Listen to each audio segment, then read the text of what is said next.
दो पास रे हजार टका दो हो जा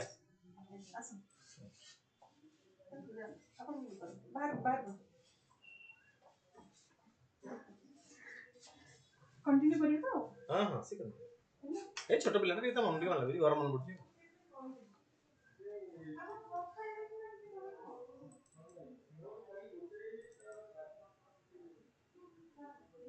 Good morning. Welcome to the Delhi Current Affairs session. First topic is Indian nuclear liability law. As India became a declared nuclear open country and started nuclear power production in large scale. So the liability in case of a nuclear mishap that became a topic of discussion. The issue regarding India's nuclear liability law continued to hold up the more than a decade-old plan to build 6 nuclear reactors in Maharashtra Jaitapura, the world's biggest nuclear power generation site under consideration at present. So Jaitapura plant will be built by American help. Okay. The Kundalkulam plant has already started functioning under Russian help. And after the Indo-USA nuclear deal, so the American government has agreed to establish, American nuclear company has agreed to establish a nuclear power plant at Jaitapura in Maharashtra. But due to the nuclear liability clause, so the project is being held up. Now, official at the French energy company Electric de France. So it is a French, sorry. So it is a French company, sorry. It's not American company, it's a French company. Okay, we will invest in Jaitapura plant. Okay. An official at the French energy company Electric de France, which submitted its techno-commercial offer for the construction of the 9,900 megawatt project 2 years ago. The issue arising out of liability law would have to be solved before any contract. Because what the liability law in case of any mishap in the nuclear power plant? So what would the liability to be paid by the company which operate or construct that particular power plant? As this will be to the French collaboration. Okay. So what is the liability amount for the French company? As that remain undecided. So this project is being held up. Okay. Since that period. Yes. The online class. Online classes.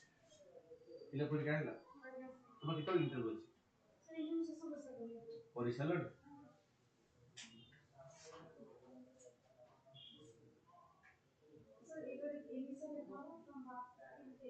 Till date. Adi padunna.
Okay.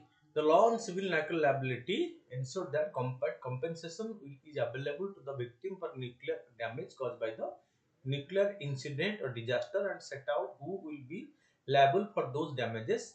The international nuclear liability regime consists of multiple treaties and was strengthened after the 1986 Chernobyl nuclear accident in Russia. Okay. So because of this, so damage to the civilian, the liability, what amount is to be paid as compensation to the victims of any nuclear disaster. Okay. The Umbrella Convention on Supplementary Compensation adopted by the 1997 with the aim to establish a minimum national compensation amount. Okay.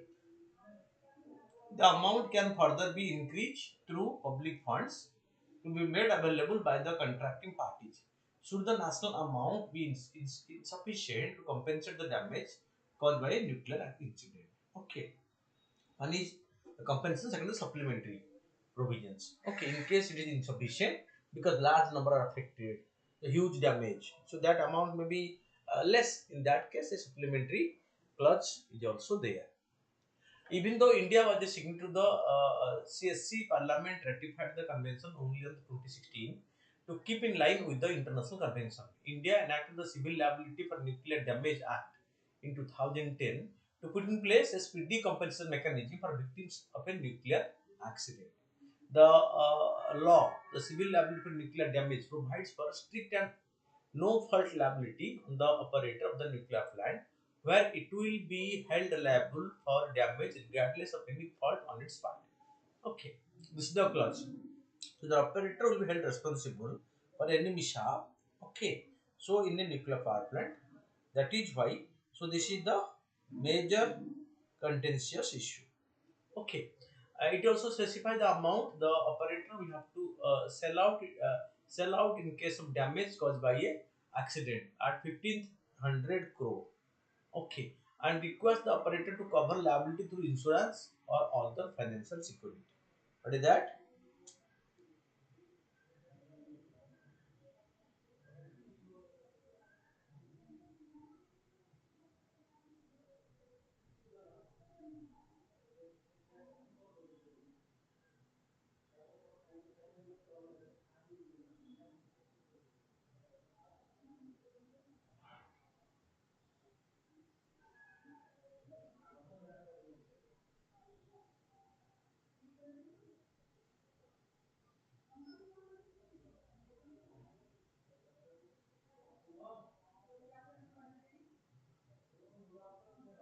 Okay. In case of damage, claim exceed 1500 crore, the CLNDA expect the government to set up an in and has limited the government liability amount, the rupee equivalent to 300 million special drawing rights, or about 2100 to 2300 crore, with the government will do.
Okay. So it also specify the amount. Okay, in case of damage claims exceed 1500 crore, the Act expect the government to set up in. It has limited the government liability amount to rupee equivalent to 300 million SDR of the IMF, which is around 2100 to 2300 crore. That also specifies the limitations on the amount and the time when the sanction for compensation can be brought against the operator. Fine. Hmm. Hello. Hmm.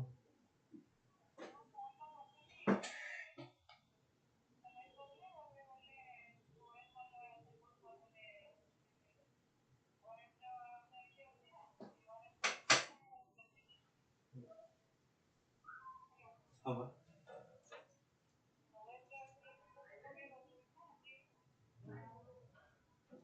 यार order टा काढू मी कुठे कुठे काढतो तो कोण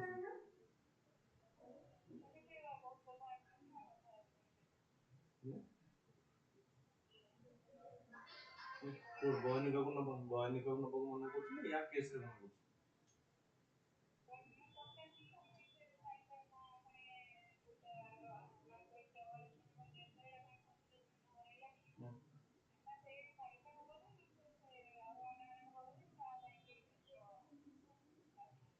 okay मी ଗୋଟେ ପିଲାଟା ରାଜି ହଉନି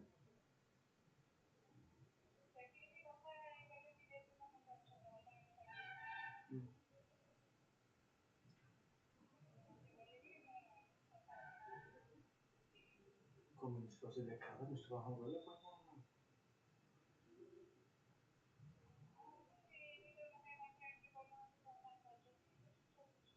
ହଁ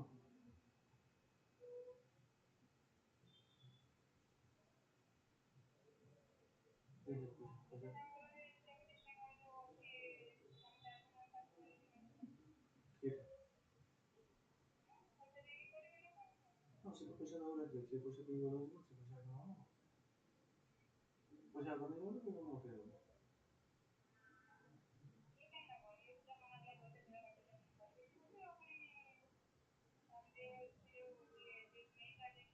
ହଁ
Okay. So the Act also specifies the limitation on the amount and the time when action for compensation can be brought against the operator. India currently has 22 nuclear reactors with over a dozen more projects planned.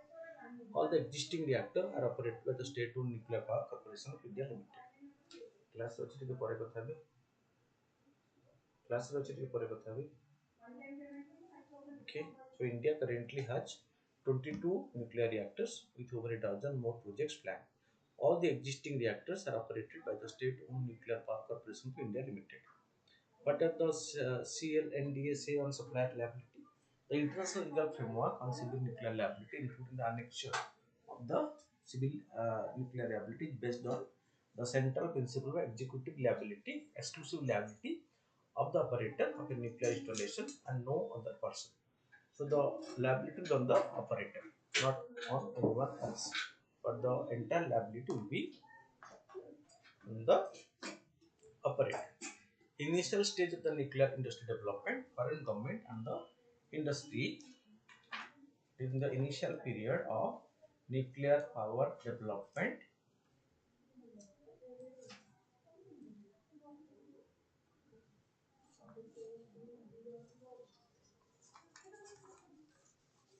Okay.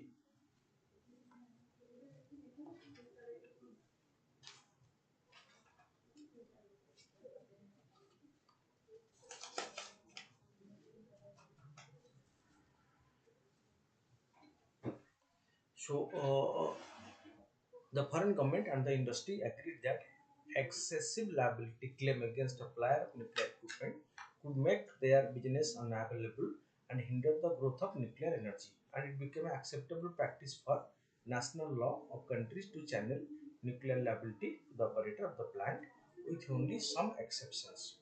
Two other points of rationale were also stated while accepting the exclusive operator liability principle. One was to avoid legal complications in establishing separate liability in each case. The second was to make it just one entity in the chain, that is the operator, to take out insurance instead of having suppliers, construction contractors, and so on take out their own insurance. Section 10 of the annex of the CSC laid down only two conditions under which the national law of a country may provide the operator with the right of recourse, where they can extract liability from the supplier. One, it is the expressly agreed upon in the contract, or two, if the nuclear incident results from an act or omission done with the intent to cause damage. However, India, going beyond these two conditions, for the first time introduced the concept of super liability over and above that of the operator in its nuclear liability law, or the CLNDA. The architect of the law recognized that defective part were presently partly responsible for historical incidents such as the Bhopal gas tragedy in 1984, and added the clause on supplier's liability. Apart from the contractual right of recourse, or when intent to cause damage is established, the CLNDA has a section 17B which states that the operator of the nuclear plant, after paying their share of compensation for damage in accordance with the Act, shall have the right of recourse where the nuclear incident has resulted as a consequence of an act of supplier or his employee, which includes supply of equipment or material with patent or latent defects or substandard services. So all responsibility on the operator. Why the supplier liability clause and issue in nuclear deal? So operator and supplier both have to be held responsible for this. Okay. Foreign supplier of nuclear equipment from countries as well as domestic suppliers have been wary of operationalizing nuclear deal with India, as it is the only law where suppliers can be asked to pay damage. In all other cases, it is only the operator who pay the damage. But in Indian law, apart from the operator, the supplier is also held responsible and is uh, to pay damage or the compensation. Okay, or for the compensation for the damage. Concerned about potentially getting exposed to unlimited liability under the CLNDA, and ambiguity over how much insurance to set aside in case of damage claim have been sticking point for suppliers. Suppliers have taken issue with two specific provisions in the law, Section 17B and Section 46. The latter clause goes against the Act's central purpose of serving as a special mechanism enforcing the channelizing of liability to the operator to ensure prompt compensation for victims. Section 46 provides that nothing could prevent proceedings other than those which can be brought under the Act to be brought against the operator. This is not uncommon, as it allows criminal liability to be pursued where applicable. However, in the absence of a comprehensive definition of the types of nuclear damage being notified by the central government, Section 46 potentially allow civil liability claims to be brought against the operator and supplier through other civil law such as the law of tort. While liability for operators is capped by the CLNDA, this exposes suppliers to unlimited amount of liability. So the operator's liability is limited, but the supplier's liability is unlimited. Suppliers is to be paid a huge amount. Okay, and unlike the 1500 crore liability fixed for the operator, the liability for the supplier is unlimited.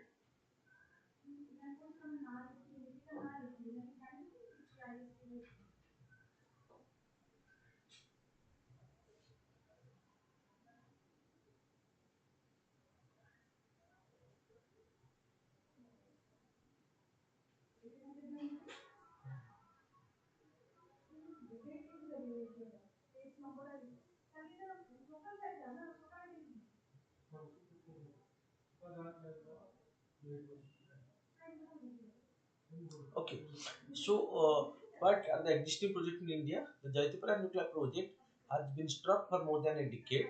The original MU was signed in 2009 with EDF predecessor Areva.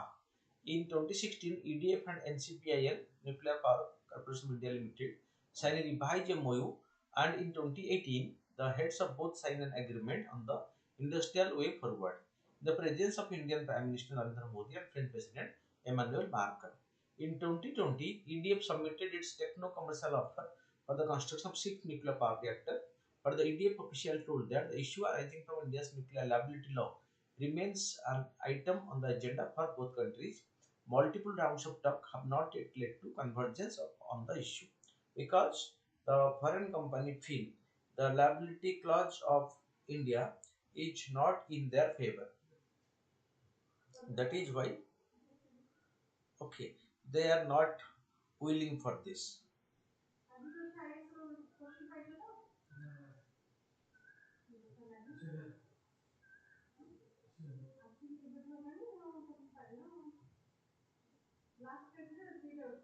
Okay, so other nuclear projects, including the nuclear projects proposed in Kovada, Andhra Pradesh, have also been stalled. Despite signing civil nuclear deal with a number of countries, including US, France, and Japan, the only foreign presence in India is that of Russia and Kundalkala, which precede the nuclear liability law. The nuclear power plant run by Russia at Kundalkulam in Tamil Nadu has been operational, but that was signed prior to the Nuclear Liability Act being passed in the country. So the liability clause is not applicable to that project. That is why it became operational. But in other cases, as India passed the Nuclear Liability Act, so no foreign company is willing to start nuclear power plant in Odisha. Okay, and that is a big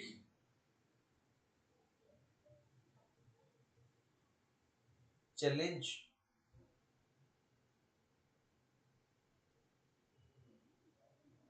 to get the support of foreign companies in establishing nuclear power plant in India.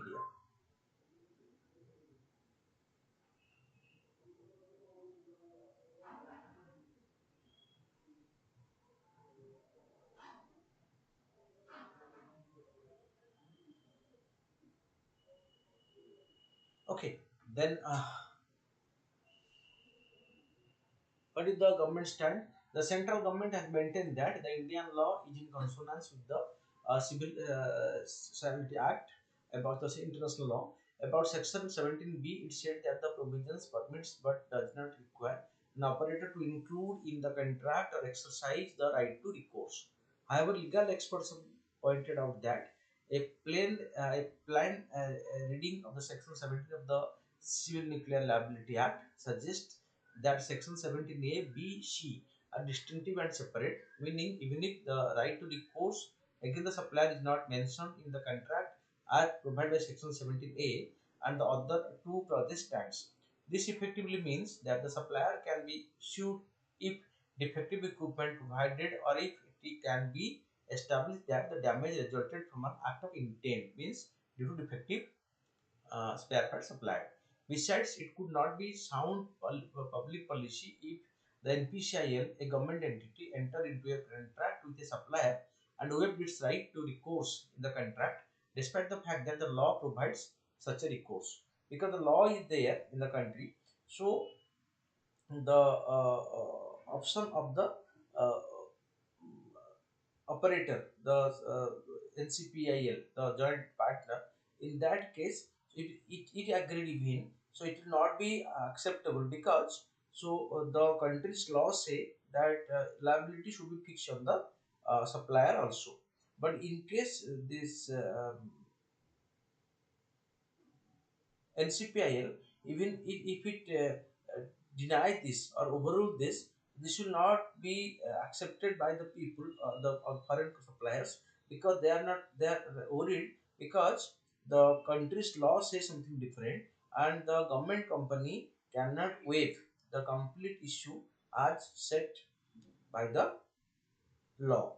Fine. Further, the Ministry of External Affairs has said that Parliament debate over the CLNDA had rejected amendment to include the supplier, and therefore the supplier cannot be liable under this kind of class action suit. However, private sector players were not convinced, and experts point out that during a trial, what could be considered is what is enshrined in the statute and not what is discussed in the Parliament.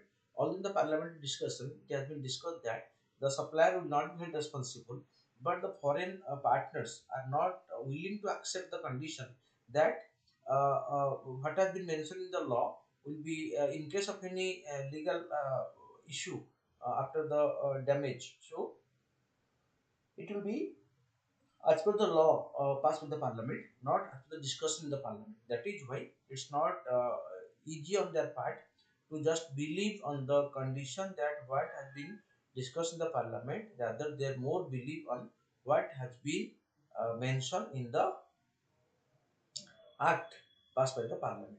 But subsequent discussion in the parliament to release or to exempt this is not accepted by the foreign partners because they believe that so only the issue of the act passed by the parliament will be valid in case of any legal tangle, and in that case so what has been passed in the law will be valid, not what is discussed in the parliament. Fine. As per the Jaitapur project, the government has said that the issue regarding the liability law could be resolved before the French President Emmanuel Macron's visit to India, which was first scheduled for March 23 but has been pushed to September 2023.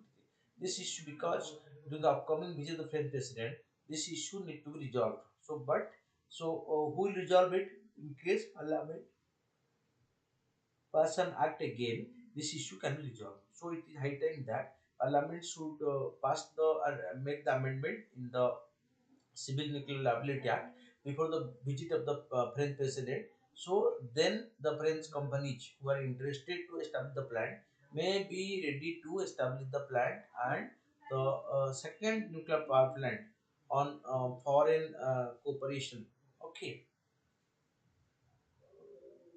will be operational in India.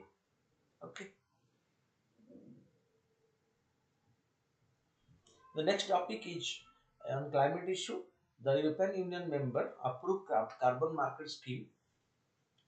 The 27 member state of the European Union recently approved a revamp to block the blocks means European Union so-called carbon market, which is said to make it more costly to pollute for businesses in Europe, sharpening the main tool of the European Union and to discourage carbon dioxide emission in the industrial sector. To change to the European Union emission trading system, more commonly called the block carbon market, are one of the five new laws given final approval after being proposed by the European Commission and after a favorable vote at the European Parliament recently. The approval was announced amid a meeting of the bloc's environment minister in Brussels. What is the carbon market? Since 2005, European factories and power plants have had to purchase permits to cover their CO2 emission, with the price becoming more prohibitive as their usage increases against norms for their sector. The idea is to create financial incentives for keeping emissions in check and penalty for failing to and to generate funds for climate related projects. Okay. It applies to power generation industry, energy intensive industry and the aviation sector. Eventually, it will be expanded to cover greenhouse gas other than CO2 such as methane and nitrogen oxides. The law's existence was has coincided with emissions from those sectors falling by 43% in the European Union budget. What share of that might be correlation and what share might be coincidence is harder to ascertain amid various partially related breakthrough helping to limit emissions. The changes will set more stringent target and tougher penalty as time passes. The new rules increase the overall ambition of emission reduction by 2030 in the sector covered by the European Union environment target set to 62% compared to the 2005 level.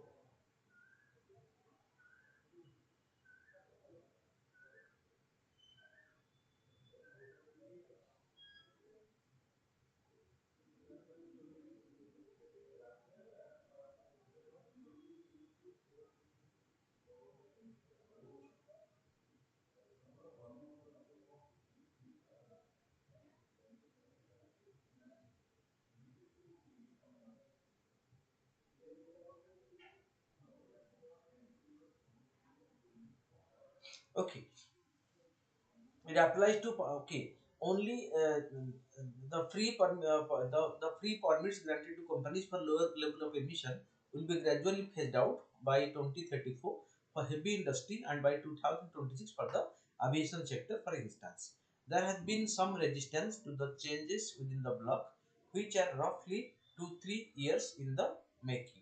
Only 23 of the 27 European members voted in favor. Poland and Hungary opposed it. Belgium and Bulgaria abstained from voting in the EU motion. Critics like Poland argue that the target were too ambitious and would place an unfair strain on industry. Some European Union policies and laws, international sanctions are one example of current relevance amidst Russia's invasion of Ukraine. It requires unanimous approval from member states, but for the most qualified majority, vote suffices. What else was approved? The change to the ETS are part of the European Union's Fit for 55 package of climate plans. A reference to it, a goal of reducing carbon emission by 55% by 2030 compared with 1990 benchmark. Four more alterations were approved 25th April 2023.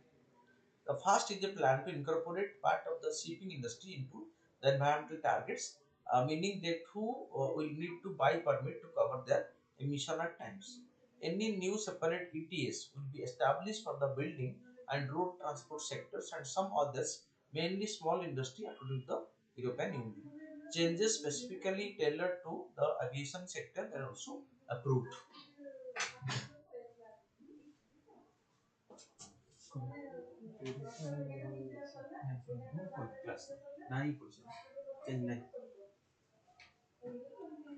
Okay, so changes which tailored to the aviation sector were also approved.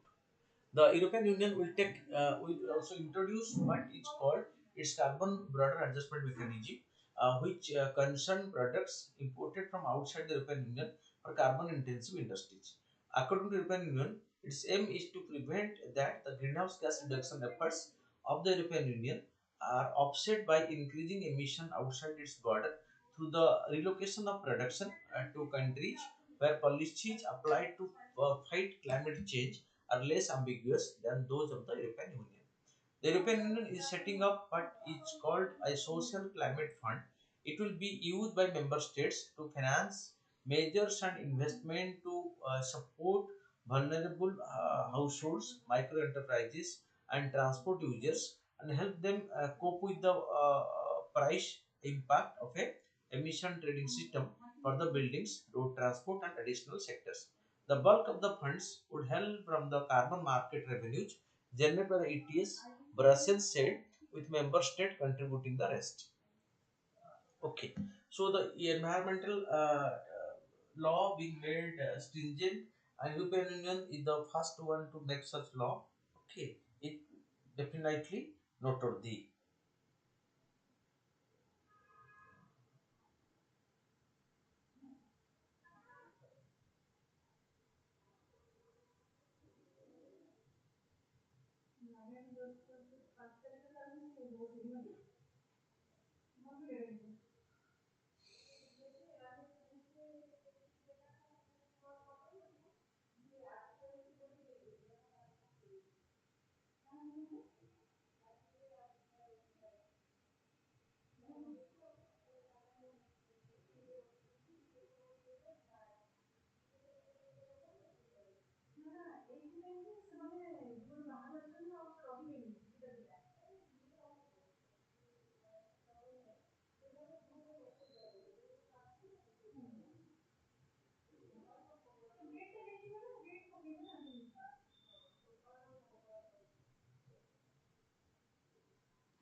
Okay, so the next topic is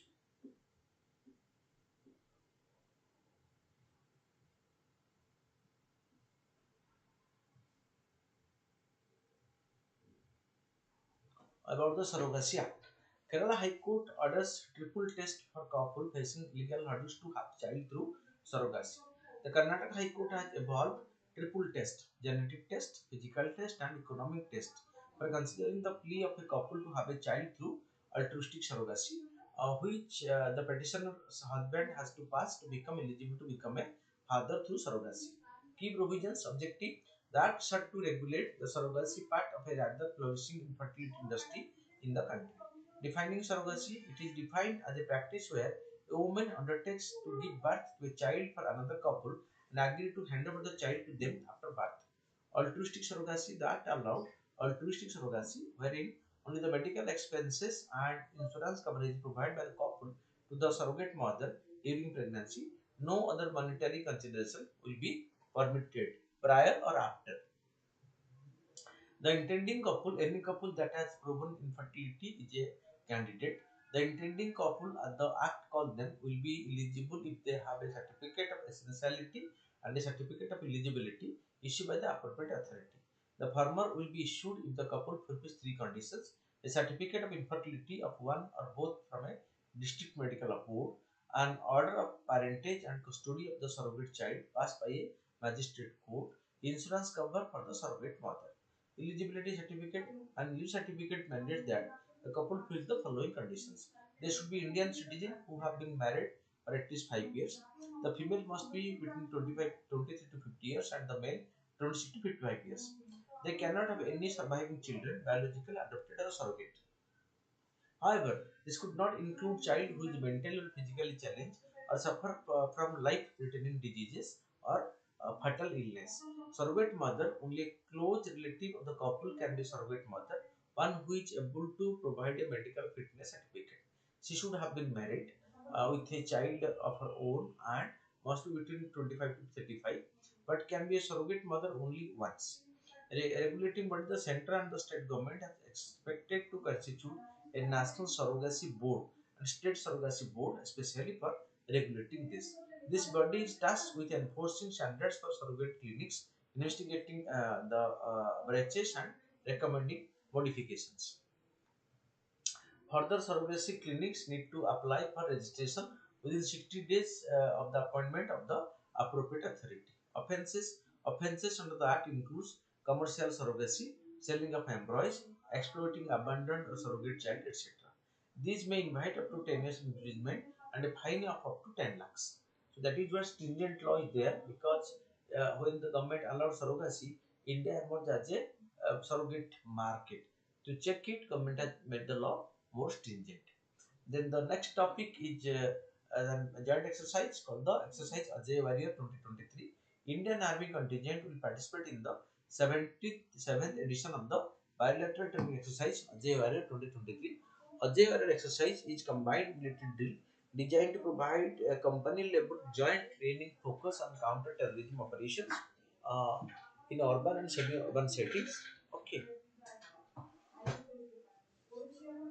The sixth edition of the India-UK Joint Company Level Military Training Ajay Warrior exercise took place in Chowpatia, okay, Uttarakhand in 2021.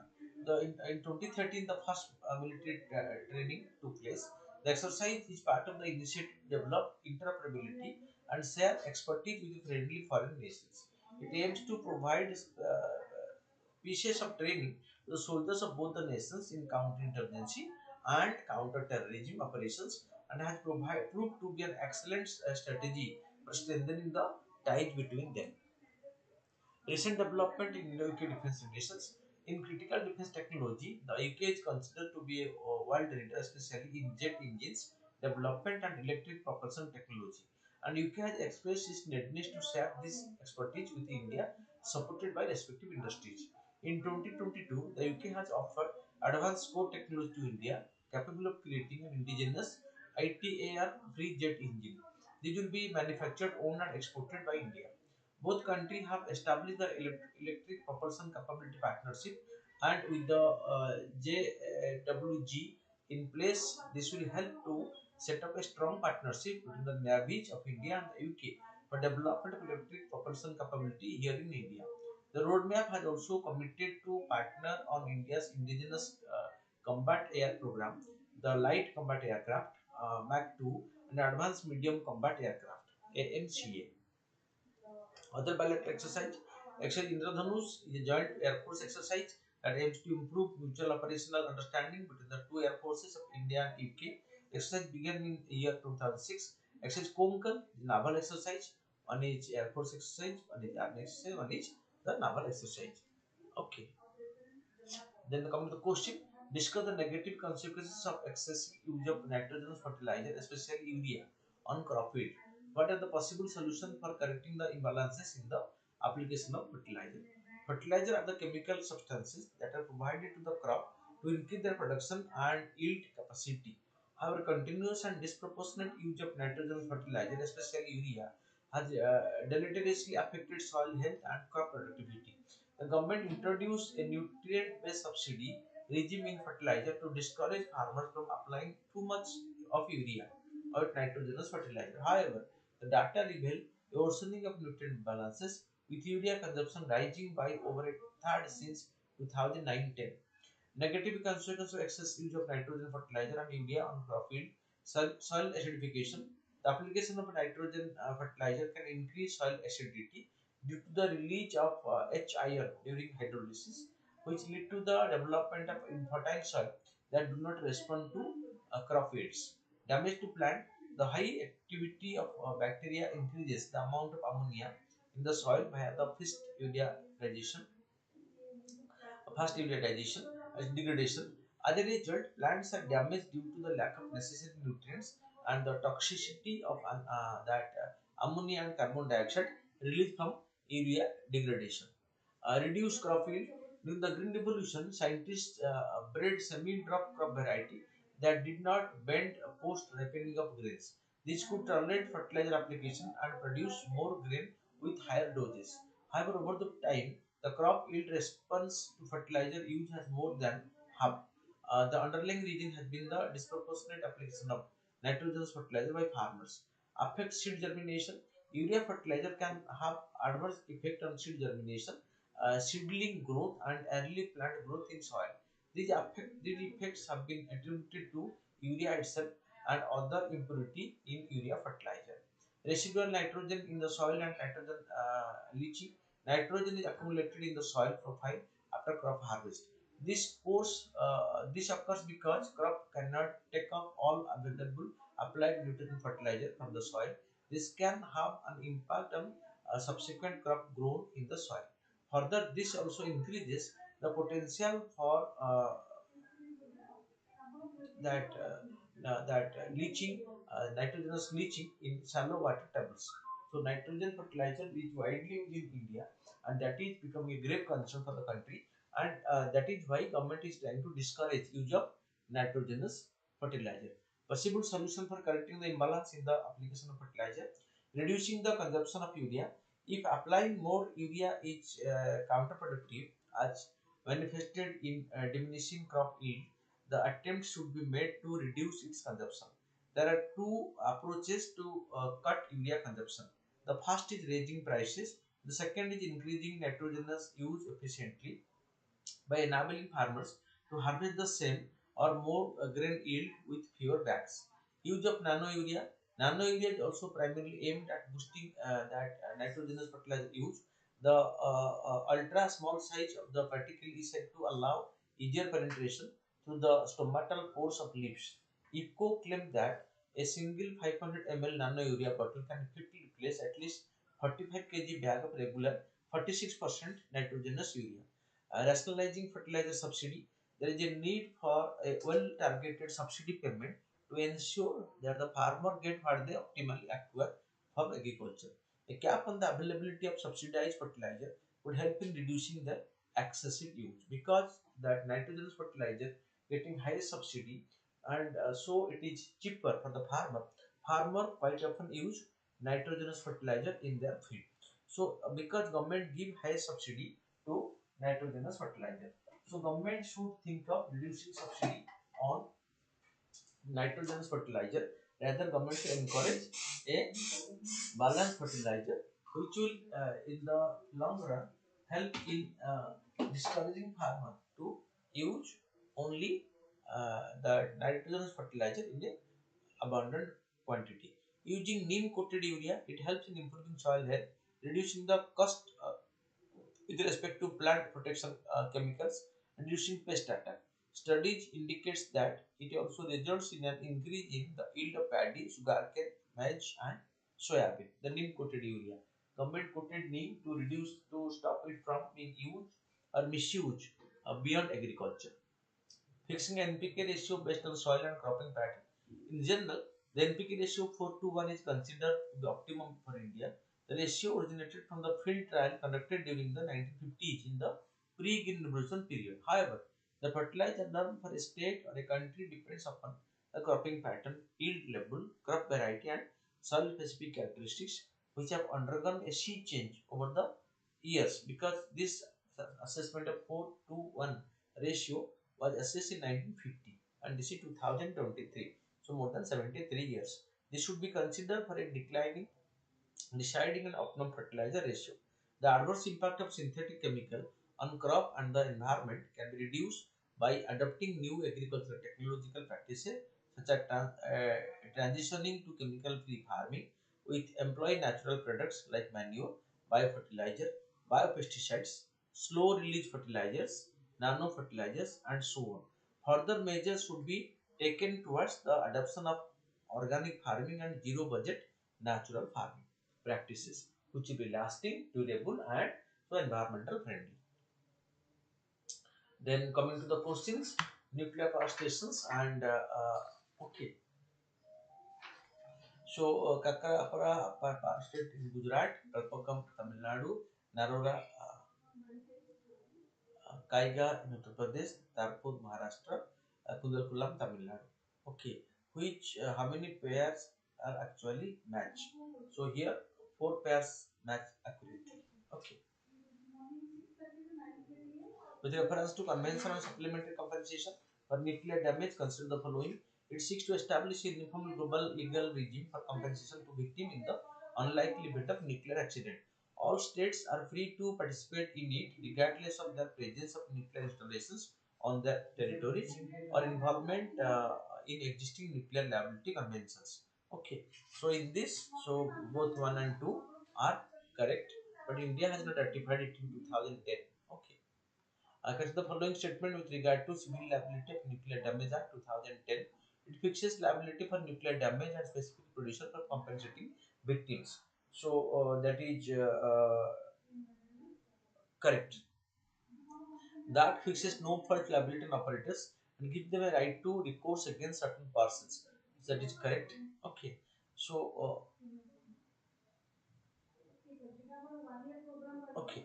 All operators, including government, need to take insurance or provide financial security to cover their liability. Okay. So this three is not correct. Fine. So Fit for 55 is a program of the European Union. Okay. Environmental program. So the term carbon border adjustment mechanism (CBAM) or carbon border tax regime seen in news is associated with. So it is also with European Union. Recently, Central asked state not to levy or impose any tax on duty on generation of electricity.